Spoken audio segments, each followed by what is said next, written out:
Every great empire begins with strength and unity, and the Seljuks were no exception. Their cities flourished with knowledge, art, and faith. Minarets pierced the sky, scholars gathered in the madrasas, and justice echoed in their courts. It was a time of pride, peace, and promise. But in 1092, the death of Sultan Malik Shah changed everything. His passing marked more than the end of a reign. It was the beginning of uncertainty. The strong hand that held the empire together was now gone, and cracks began to show in the once solid foundation. In the vacuum of power, his sons and brothers turned on one another. Instead of standing together, they fought over the throne. Courtrooms turned into battlegrounds, and alliances shattered as the dream of unity slipped through their fingers.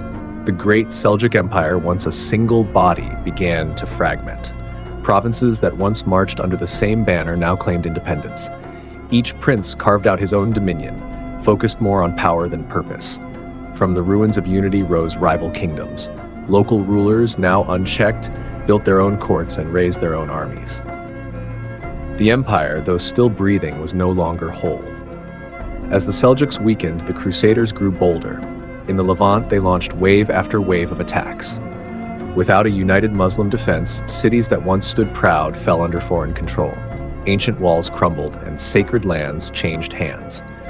The Crusaders advanced deep into territories that once belonged to the Seljuks, and the people paid the price for the disunity of their leaders.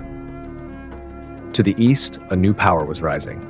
The Khwarezmian Empire, sharp and ambitious, began challenging Seljuk authority.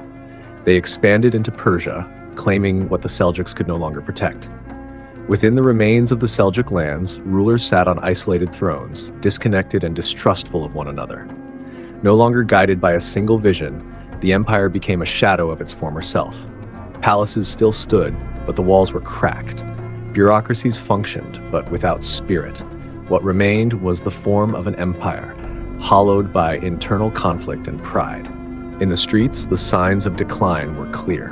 Merchants argued over dwindling supplies, soldiers lacked pay, and peasants lived in fear.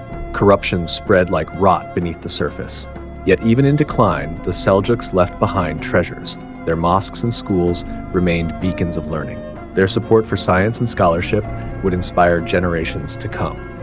Their architectural legacy stood tall in tiled domes and carved arches, a testament to what once was. Even the laws they implemented continued to shape the justice systems of future states. But the greatest storm had not yet arrived. On the distant horizon, the earth trembled beneath the hooves of a new force. The Mongols were coming, and nothing would be the same again.